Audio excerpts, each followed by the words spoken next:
Bismillahirrahmanirrahim. Assalamualaikum warahmatullahi wabarakatuh. Alhamdulillahirrabbilalamin. Wassalatu wassalamu ala asyrafil anbiya'i wal mursalin Sayyidina wa maulana Muhammad wa ala alihi wa ashabihi wa man tabi'ahum bi ihsanin ila yaumiddin. Amma ba'd, anak-anakku sekalian yang saya cintai dan saya banggakan, apa kabar kalian semua? Semoga semua senantiasa dalam keadaan sehat walafiat. Semoga Allah Subhanahu wa taala menjaga kesehatan kita, menjaga imun kita, menjaga iman kita, dan menjaga agama kita selalu berada dalam ibadah kepadanya. Dan semoga Allah Subhanahu wa taala juga senantiasa menjauhkan kita dari virus corona yang sangat berbahaya. Semoga Allah Subhanahu wa taala berikan kesehatan kepada orang yang sedang sakit. Semoga Allah Subhanahu wa taala juga lekas mengangkat penyakit-penyakit mereka, sehingga penduduk muka bumi ini semua berada dalam keadaan sehat walafiat. Anak-anak sekalian, Ustaz ingatkan kembali, taatilah atau patuhilah protokol kesehatan dengan menerapkan 3M, yaitu mencuci tangan dengan sabun dengan air yang mengalir, dan menjaga jarak dari kerumunan apabila itu mendesak. Kemudian selalu menggunakan masker ketika keluar, dan selalu terus banyak berolahraga, dan untuk tidak berhenti dalam berdoa dan berzikir kepada Allah Subhanahu wa taala, memohon perlindungan, memohon ampunan kepada Allah Subhanahu wa taala. Anak-anak sekalian, hari ini hari Selasa tanggal 2 Maret 2021. Marilah kita lanjutkan pembelajaran kita melalui pembelajaran daring dalam jaringan. Semoga menjadi tetap semangat dalam belajar atau menuntut ilmu. Marilah kita awali pembelajaran kita kali ini dengan bersama-sama membaca basmalah. Bismillahirrahmanirrahim. Kemarin kita sudah membahas tentang pembelajaran atau muatan pelajaran bahasa Indonesia, ilmu pengetahuan alam, dan SBDP dengan subtema siklus air, kalimat non-fiksi, dan diatonis mayor. Kita lanjutkan pembelajaran kita kali ini. Kita awali dengan muatan pelajaran bahasa Indonesia, yaitu menuliskan peristiwa yang terdapat pada teks non-fiksi.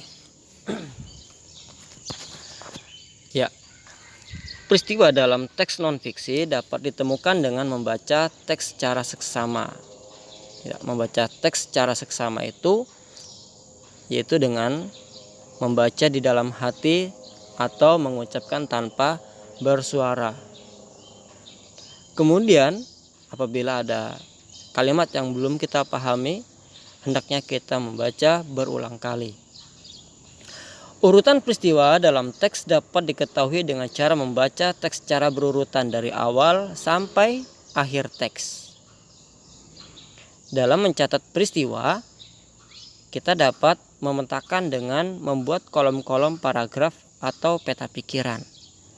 Ya, kita lihat dulu ada berapa paragraf. Kalau ada 3 paragraf, maka kita buat 3 kolom. Kalau ada 4 paragraf, kita membuat 4 kolom, dan selanjutnya. Ya, berikut adalah contoh peristiwa dalam teks yang kemarin kita sudah bahas di pembelajaran 2. Kita ulang supaya lebih ingat lagi. Dengan judul ubah air laut jadi air tawar. Bisakah di Lamongan? Bisa. Peristiwa penting pada teks ini merupakan ubah air laut menjadi air tawar. Ini adalah sebuah kalimat atau paragraf teks non-fiksi yang mereka sudah buktikan mereka melakukan percobaan. Nah, ini pernah terjadi di SMA Negeri Lamongan. Jadi langsung saja kita bahas siapa saja yang terlibat dalam peristiwa tersebut. Ada 2 pelajar SMA Negeri Lamongan di Jawa Timur. Salah satu siswa yaitu yang bernama Haki dan Hidayatullah. Mereka berdua telah melakukan percobaan mengubah air laut yang terasa asin menjadi air tawar. Apa yang menyebabkan mereka melakukan percobaan? Yang pertama adalah karena krisis air. Air tawar atau air mineral mereka kurang atau kekurangan air ya. Kemudian bagaimana cara penyelesaian pada peristiwa tersebut? Nah, mereka berdua itu melakukan percobaan, yaitu dengan cara atau menggunakan media kaca dan matahari. Nah, untuk melakukan percobaan nanti mungkin ini ada di jenjang tingkat kelas lebih tinggi ya, mungkin di SMA. Oke, kita lanjut saja. Kita lanjut ke muatan pembelajaran atau muatan pelajaran PPKN. Keberagaman suku bangsa, rumah adat dan tari di Indonesia. Jadi Indonesia itu sangat kaya atas keberagaman suku, rumah adat dan tradisional. Tidak cuma itu, kekayaan keberagaman suku di Indonesia keberagaman di Indonesia itu bisa terdiri atas agama, bahasa, pakaian adat, makanan tradisional, dan mungkin pesta dan lain sebagainya.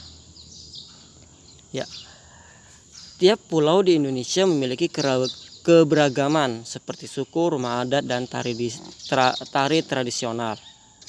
Hal inilah yang membuat Indonesia menjadi bangsa yang kaya akan budaya.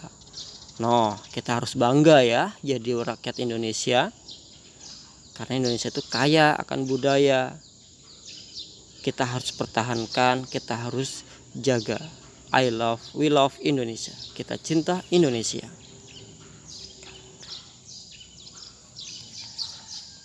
Ya, contoh keberagaman yang ada di Indonesia sebagai berikut. Ada 6 pulau yang disebutkan. Salah satunya adalah Pulau Sumatera. Di Sumatera terdapat suku Aceh, Batak, Toba, Nias, dan Karo. Rumah adat yang terdapat di Sumatera rumah adat Gadang, yaitu berasal dari Padang, Sumatera Barat, rumah Bolon. Adapun kesenian daerah terdapat tari saudati, tari piring, tari tortor. Lanjut ke Pulau Jawa. Di Pulau Jawa terdapat suku Sunda, Baduy, Betawi, Jawa, dan Tengger. Rumah adat yang terdapat di Pulau Jawa adalah rumah adat Baduy, Joglo, dan Sepuhan. Adapun kesenian daerah, ada tari Jaipong, tari Serimpi, dan tari Merak. Yang ketiga adalah Kalimantan, yang sekarang kita tinggali. Pasti kalian tahu dong suku yang ada di Pulau Kalimantan ini. Ya, salah satunya adalah suku Dayak, suku Banjar, suku Kutai. Kemudian ada suku Ngaju, suku Lawangan, suku Bulungan. Rumah adat yang ada di Kalimantan pasti kalian tahu. Yang pertama adalah rumah adat Panjang, rumah adat Betang, rumah adat Banjar, dan rumah Lamin. Kesenian daerah yaitu tari kuning, tari Jepen ya, tari Jepen, kemudian tari Gong. Selanjutnya adalah Pulau Sulawesi. Di Sulawesi terdapat suku Minahasa, Gorontalo, Mandar, Kaili, dan Bugis. Mungkin ada di antara kalian yang berasal dari suku Bugis. Kemudian rumah adat yang berasal dari Sulawesi adalah Tongkonan, Sauraja, Laikas, Rumah Bolang, Mongondo. Adapun tari daerah yaitu tari Pajaga, tari Mahabak, tari Kipas. Nusa Tenggara Timur, Barat, dan Bali. Ya. Suku yang berasal dari Nusa Tenggara Barat, Nusa Tenggara Timur, dan Bali itu suku Bali, suku Sasak. Suku Sasak ini berasal dari Lombok, suku Bima dari Bima, Sumbawa, dan Flores. Flores ini dari suku Nusa Tenggara Timur. Rumah adat yang terdapat dari Nusa Tenggara adalah Gapura Candi, Bentar Sau Atamosa Lakitana, dan Rumah Bale. Adapun kesenian daerah ada tari Kecak dari Bali, tari Pendet dari Bali, tari Barong, tari Lenggong. Kemudian yang terakhir adalah Papua. Di Papua terdapat suku Asmat, suku Dani, suku Karwai, suku Arguni, dan Bauzi. Rumah adatnya satu aja, yaitu Honai ya. Kemudian tari kesenian daerahnya adalah tari selamat datang, tari musyo, dan tari perang. Itu tadi keberagaman yang ada di Indonesia.